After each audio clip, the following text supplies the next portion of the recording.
Bayangkan ya, sebuah pabrik kimia raksasa gitu ya. Ada dua cairan bening dicampur ke dalam sebuah tangki baja yang ukurannya masif banget.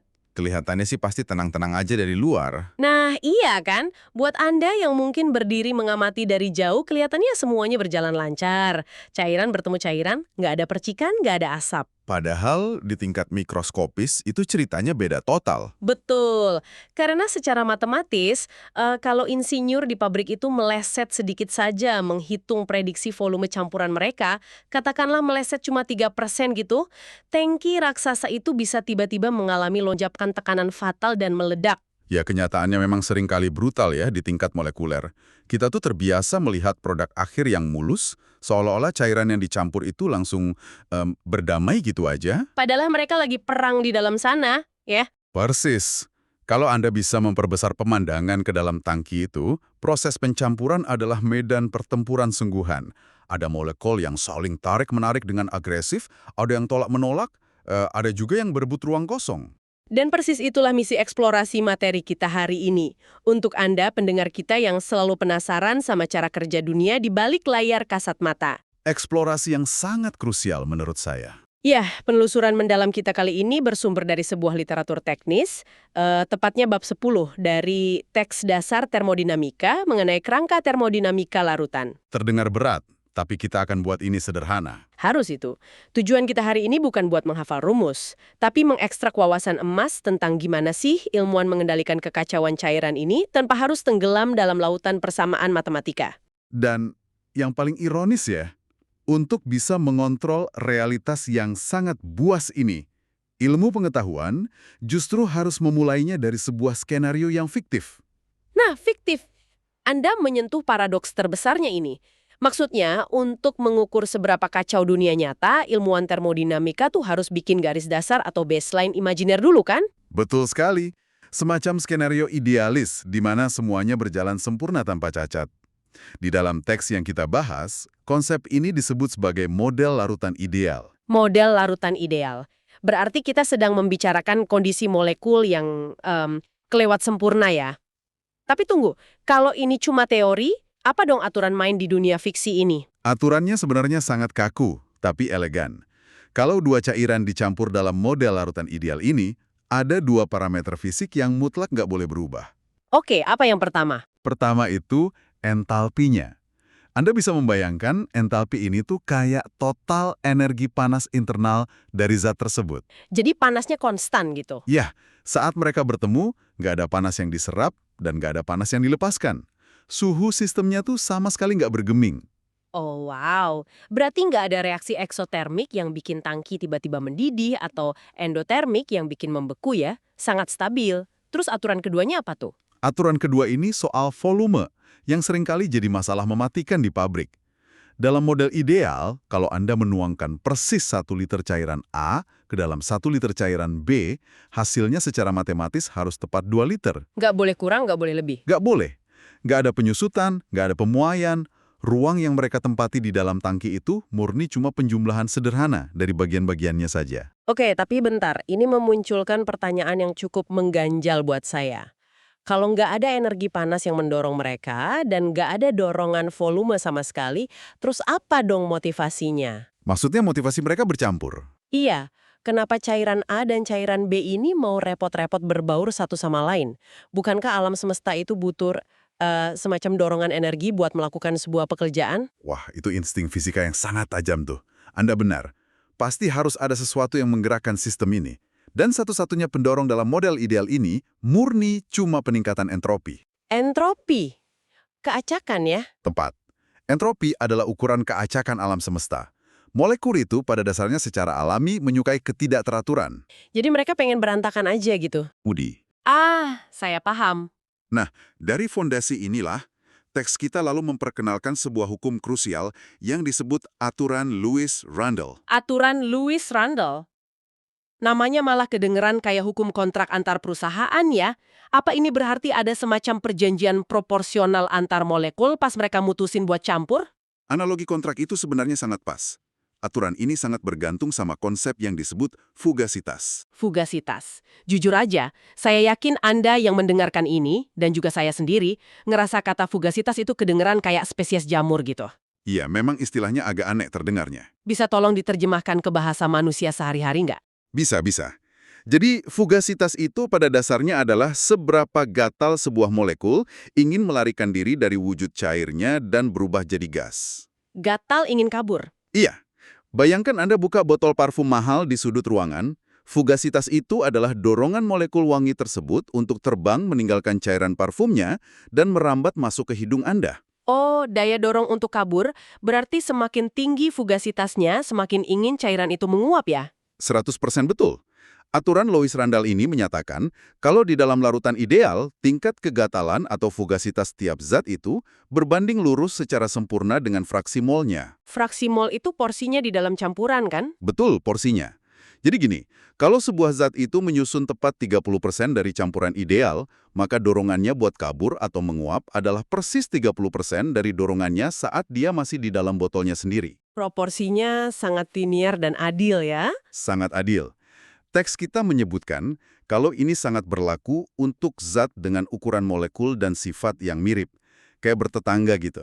Misalnya N-heksana dicampur sama N-heptana. Oke, saya mulai lihat gambaran besarnya nih. Jadi, larutan ideal ini ibarat sebuah pesta yang sangat membosankan tapi sangat teratur. Gimana tuh pestanya? Ya, semua tamu berpakaian persis sama, postur tubuhnya sama, dan mereka sangat sopan. Mereka masuk ke ruangan, mulai berbaur, yang berarti entropinya naik kan, tapi kehadiran tamu-tamu baru ini nggak bikin tamu lama jadi panik. Nggak ada yang berdesakan. Nggak ada. Nggak ada yang tiba-tiba ambil ruang ekstra di sofa, dan suhu ruangannya tetap sama. Sebuah kontrak yang sangat adil. Tapi, mengingat kita baru aja bahas soal risiko pabrik meledak di awal tadi, apa yang terjadi kalau molekul sungguhan yang punya ego itu dipaksa masuk ke tangki yang sama? Nah, ini Sigma buku termodinamika kita mulai meruntuhkan skenario idealis tadi dan langsung menampar kita dengan realitas. Alam semesta hampir nggak pernah bersikap sesopan tamu pesta Anda tadi. Selalu ada tamu yang bikin onar ya? Selalu. Mari kita lompat ke contoh 10.3 di dalam teks yang membedah pencampuran dua cairan yang sangat umum Anda temui, metanol dan air. Metanol dan air. Kedengarannya biasa aja sih, harusnya nggak terlalu dramatis kan? Anda bakal terkejut. Kalau kita berasumsi mereka patuh sama model ideal, insinyur tuh cukup narik garis lurus di atas grafik pengukur. Katakanlah kita campur mereka sampai fraksi mol metanol ada di angka 0,3. Oke, 30% metanol. Idealnya, Anda tinggal hitung proporsi volume metanol murni dan air murni. Lurus dan gampang. Tapi, teks menunjukkan waktu kita hitung properti parsial yang sebenarnya, di dunia nyata, volumenya menyusut. Menyusut. Berapa banyak? Hasil perhitungan aslinya menunjukkan angka yang meleset sekitar 3,4%, lebih rendah dari prediksi garis lurus tadi. Volume terhitung parsialnya ada di angka 983 dan 1017 cm kubik. Tunggu. Saya harus menghentikan Anda di sini dan memposisikan diri mewakili pendengar yang mungkin skeptis. Meleset 3,4%, Kenapa? Kedengarannya kecil? sangat bisa dimaafkan. Kalau prediksi cuaca meleset 20% aja, kita biasanya cuma bilang, ya udah bawa payung aja buat jaga-jaga. Konteksnya beda jauh di sini. Tapi pertanyaannya, kenapa insinyur atau pakar kimia sampai harus repot-repot bikin buku setebal ini dan nyiptain teori baru, cuma karena cairan mereka menyusut 3,5%? Bukankah itu udah cukup dekat? Skala. Jawaban dari keraguan Anda itu adalah skala industri. Meleset 3,4% di dalam gelas kimia laboratorium sekolah, ya mungkin cuma bikin cairan Anda sedikit di bawah garis spidol. Tapi kalau di pabrik, Bayangkan Anda adalah kepala teknisi di penyulingan raksasa yang memproses jutaan liter cairan per jam. 3% dari sejuta liter itu berarti ada puluhan ribu liter selisih volume. Tepat. Dan selisih puluhan ribu liter cairan di dalam pipa baja mendidih itu bukan sekedar opsi bawa payung. Lebih jauh lagi, teks kita juga membahas implikasinya terhadap ekuilibrium uap cair pada tekanan rendah.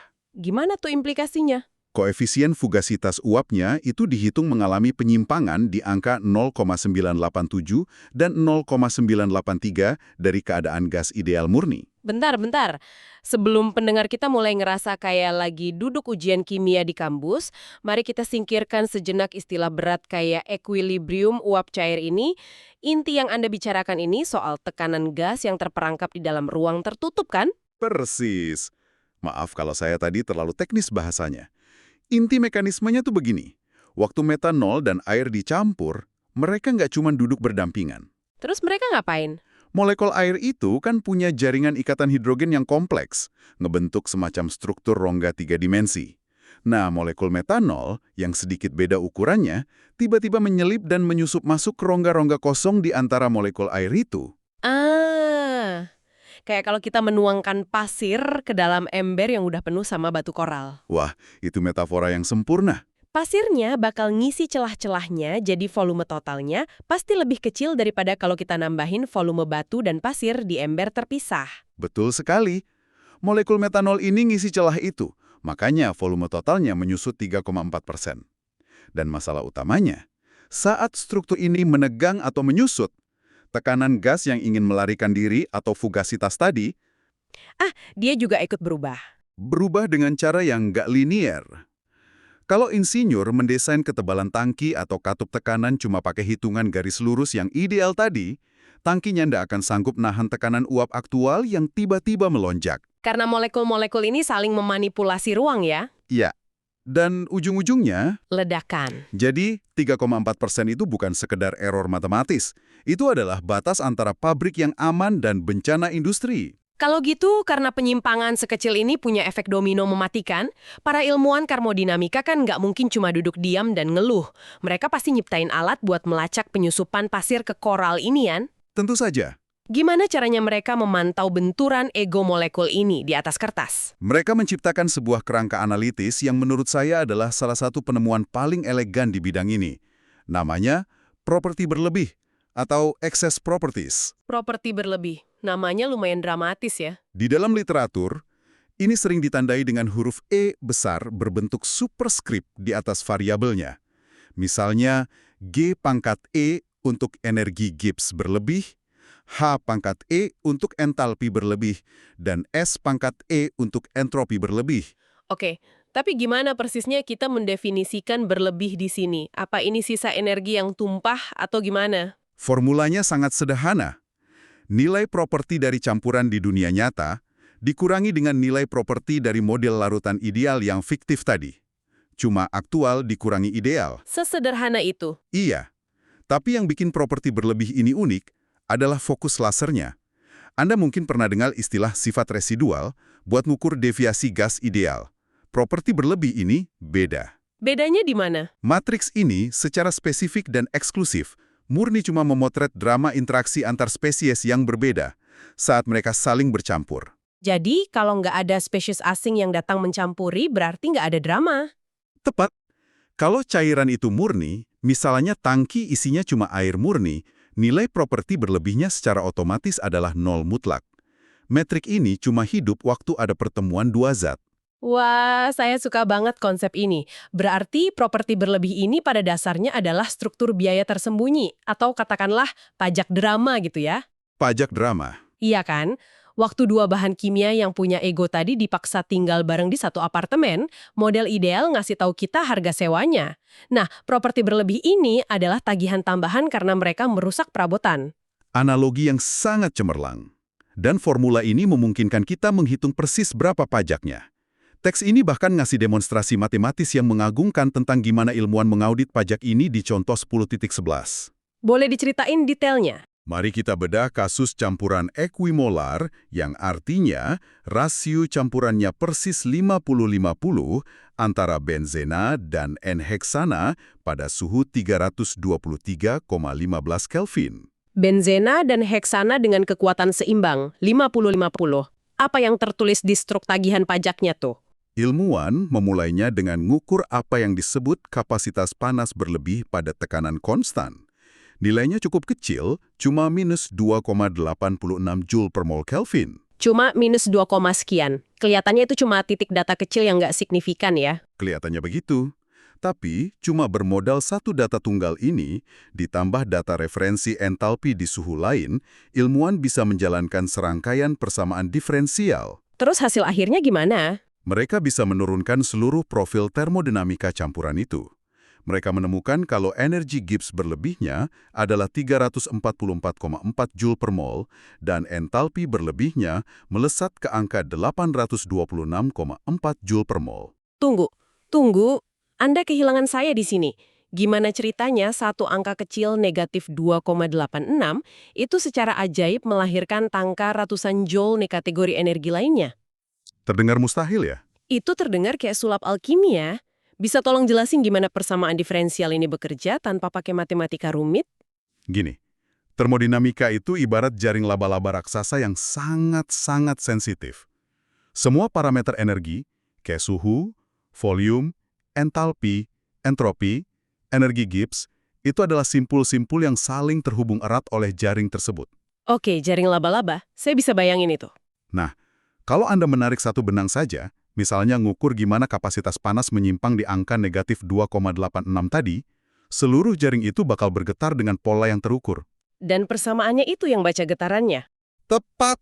Persamaan diferensial itu cuma instrumen buat ngebaca getarannya. Jadi, dengan tahu kekuatan tarikan di satu benang suhu, mereka bisa menghitung persis seberapa kenceng benang, energi Gibbs, dan benang entalpi ikut tertarik di sisi lain jaring itu. Masuk akal sekali. Jadi mereka nggak menciptakan energi dari ketiadaan, mereka cuma ngelacak rambatan tarikannya. Betul, semuanya saling berkesinambungan. Tapi, ngeliat deretan angka ratusan joule di tabel, pasti bikin mata insinyur pabrik lelah kan? Kalau kita punya jaring laba-laba dengan pajak drama yang terus berubah-ubah ini, gimana cara mereka mantau ini secara instan? Ada peta visualnya nggak sih? Tentu ada, dan transisi visual inilah yang jadi salah satu bagian terkuat dalam bab teks tersebut, disajikan di gambar 10.3. Gambar 10.3? Apa yang ditampilin di sana? Grafik ini memetakan profil properti berlebih untuk 6 sistem campuran cairan biner yang berbeda. Semuanya diukur konsisten pada suhu 50 derajat Celcius. Dan disinilah kita bisa ngelihat pola pertarungannya secara sangat jelas. 6 campuran berbeda berlaga di atas kertas. Apa aturan universal yang Anda lihat waktu mandangin grafik itu? Ada 2 hukum universal yang dipatuhi sama semua kurva di situ. Pertama, di ujung paling kiri saat campuran didominasi murni cairan A, dan ujung paling kanan murni cairan B, semua garis grafik selalu mendarat kembali ke angka 0. Karena kemurnian berarti nol drama ya? Persis.